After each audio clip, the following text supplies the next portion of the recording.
Thank you. Hi, Clarence. Nice to meet you, sir. Good to meet you, Tamara. How are you? Good, good. Thank you for having me. Excellent. No worries. So you've now filmed 4 seasons. Of course, no spoilers for season 4. But how do you think Frenchie, the character that you play in The Boys, has changed over the course of those 3 seasons that have aired? Mm. Great question. I mean, obviously, we progressed as seasons went along. I remember reading a couple of episodes from season one before we began, and the Frenchie character was a mystery. It was, who is this guy? Where did it came from? What the hell does he want? What does Butcher owes him? All those kind of questions. And more than anything, what's his story with MM?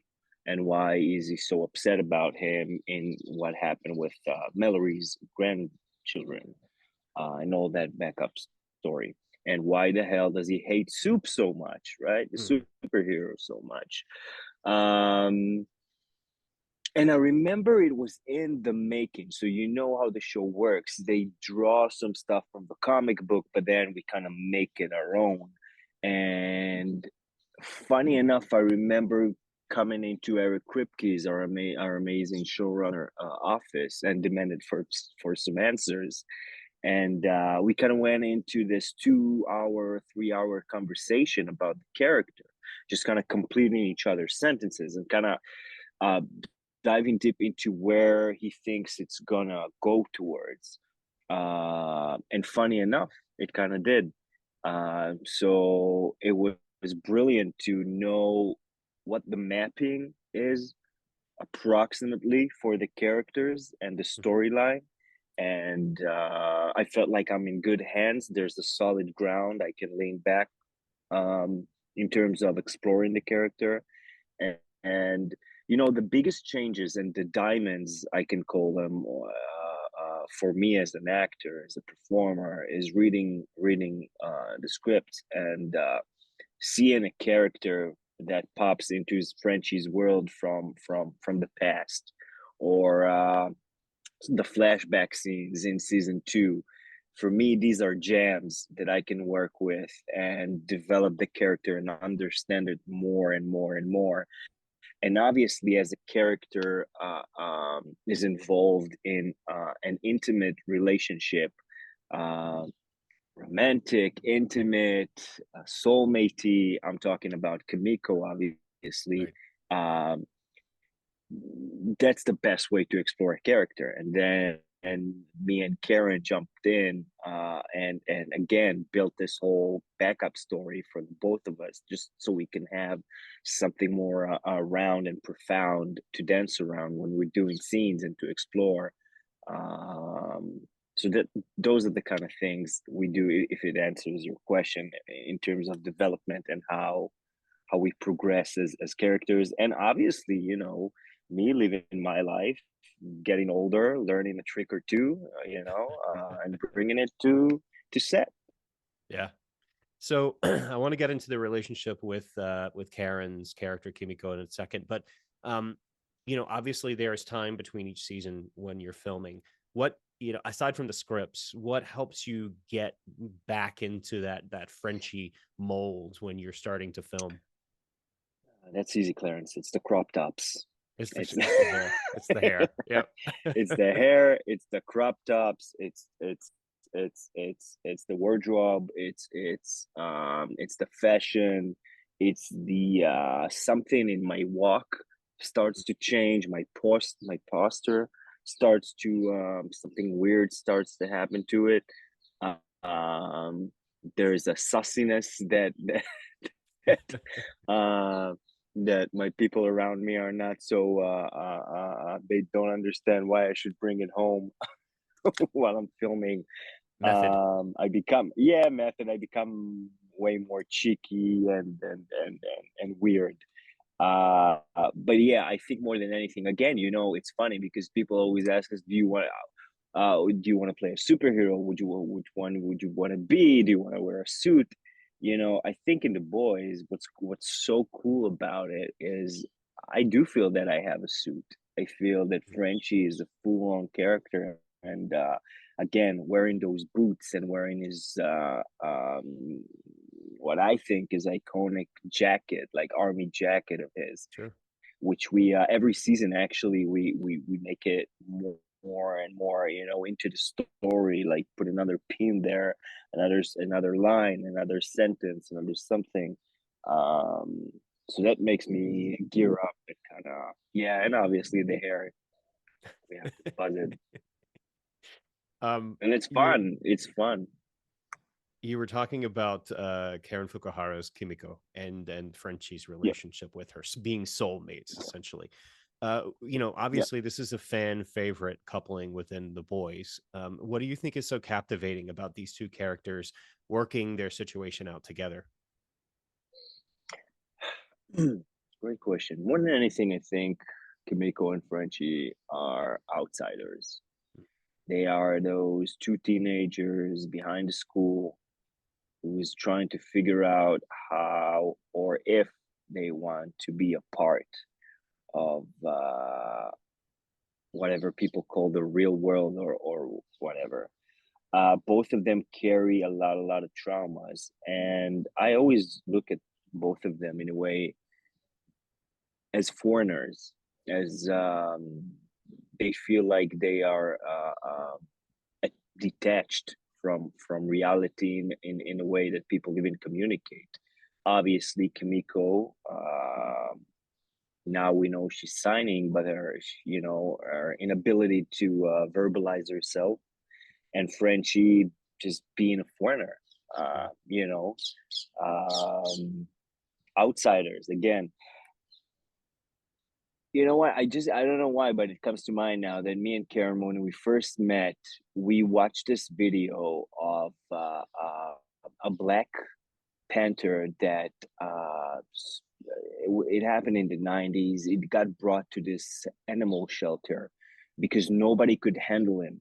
He didn't want to eat. He was very aggressive, and really, he went before that to some great, animal communicators, trainers, whatever. And then he got to this farm, and there was one lady there that, for some reason, whenever she was close to his cage, he was just the most happy. He became like a puppy. He became like the most cutest Black Panther you ever saw in your life, and everybody was amazed from that. And they did like a small documentary about it, and nobody understood how this specific woman connects with this crazy, traumatic, obviously, life that this panther had. But something in her energy kind of made him be in tuned and relaxed. And I think this is that was a big video for me and Karen, just to understand what soulmates means. You know what I mean? It doesn't mean, it doesn't have to be romantic. It doesn't Right. have to be passionate. It doesn't have to be. It's just the specific person that, for a reason that we will never know, have this effect on you. Um, this amazing effect on you, and that was our starting point. Yeah. That Yeah, unexpected connection. yeah. That's a great story. Um, One thing that is unexpected in season three is the musical sequence that you and Kimiko Karen conduct. What was it like filming that? Filming it was harder, but it was worth your smile when you talk about Yeah. it. Everyone, when everybody mentions the dance sequence, they smile. Something cheerful happens to them. And for me, that means me, Karen, obviously, all the amazing people that worked on this sequence, the dancer, the choreographer, the DP, our director, everybody that did it. Deserve that energy. So I'm happy for that. It was weird. It was weird. I won't lie. Listen, Clarence, it felt like shooting a whole different TV show. I was like, Yeah. I never saw. I remember Karen turning around, looking at me, and saying, "This is not the boys. This is Glee, or something like that." And I didn't know what Glee was. I was Mm, like, "What is Glee?" And then she tried to explain me, and I didn't want to know. I said, "No, no, no, no, no. It's have the boys have something different. Have something different." But it was so much fun, and it was hard. We trained for 2 weeks on that number. I'm not a natural dancer. My body was screaming, and combining that with all Karen, even more than me, she had like fighting sequence rehearsals in between. So mm. learning that much of a choreography is just was mind blowing to me. And but yeah, again, we saw something and we went for it, and I'm happy. I'm very happy with the results. Very Yeah, happy with the results. yeah, absolutely. I mean, it's like a respite, a happy little moment in between all of the very grim and often terrible things that happen on this show. Yeah, yeah, yeah, Um, yeah. when you're performing a sequence like that, and I know that's been very unusual for the boys. There's nothing else that's been quite like that in the series, but was it more challenging to do that than it was to do something like a choreographed fight sequence or something more, traditional within what we see in the boys? Hmm. I don't really know how to answer that question, but I can tell you one thing. So, I'm not a big fan of watching myself on screen. Mm, Yeah, it's not it's common. Like a lot of actors, sure. find it weird, and I'm one of them. But something I can watch is my action sequences. I just love to watch the action because you want to see if you hit your mark, if you did the right turn, and it's something very physical, and it doesn't have to do with judgment or whatever. It's cool, and obviously you want to see the CGI that they did, and how it looked, because I'm a fan of the other crews that are working in our show. Mhm. Um, so now I discovered the whole new thing. I can also watch myself dance. It's pretty nice. So the hard work pays off because I can watch something and feel good about it. Was there a moment in season three that was particularly challenging for you in terms of getting your head in the space or something, to interpret or, something along those lines? Yeah, yeah. They're always you know i- i- if everything goes smoothly as an actor for you, if you're on set and you finish every scene and you go like, I nailed it. That was great. I think oh, hello. I think you're lost. It's probably gonna be the most shittiest job you ever done in your life. Um, you always have to be, and Frenchie obviously have so many moments that he has to be exposed, and he has to be fragile, and he has to be sensitive, Mhm. and he has to be. Oh, I don't know where she came from. That she's not mine.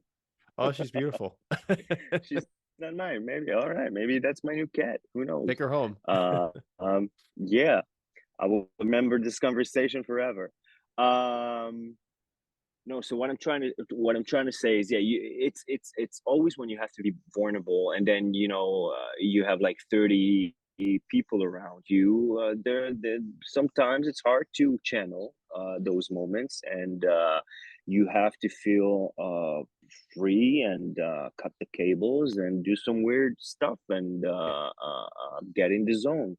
Um, so, and in the boys we have that a lot. We have a lot, and also imagining crazy moments with green screens behind you, which are never done before. um but funny enough, I don't know if fans know that or not. If somebody who's will watch that or read that, the whale was a real whale, a real scale whale. Wow. um so yeah, so that helped a lot. They really Yeah. helped us in this show to get into character. Yeah. And the blood is real, it's not fake. No, I'm kidding. I'm kidding. that would be that would be intense as an actor, I would say. A little too method there. Yeah, Um, I can't work with fake blood. This no, is it. no. I'm a vampire actor. Um, Last question for you. So obviously you Sure. have already filmed season 4, so this may be a bit tricky, but no spoilers, of course. Um, what would you like to continue if you had, let's say you had a Frenchie spin-off series just dedicated to Frenchie? Mm. What would you like to explore with that character? Oh wow. Um, that's an interesting one. I mean, I'm so content with the way that the character has progressed inside the show, and Hmm. mm, the twists and turns that I got to work with the character was really amazing. So I have no complaints. Of course. But if we're opening our imagination, and I love this pitch of a spin-off, why not? Look at me, I the Frenchie accent started to come up. I'm saying if that happens, it it's got to open with a hero gasm sequence Oh, that there you go. Frenchie's finally in. So Yeah. Okay. it could be a special, Clarence. It could be a special called Frenchie's hero gasm. Frenchie gasm. Here you go. There you go. Well, Tumer, thank you so much for the time today, and best of luck to you, and enjoy your new pet. Yeah, man. I'll go explore. Thank you so much. Take care. Bye. Bye bye.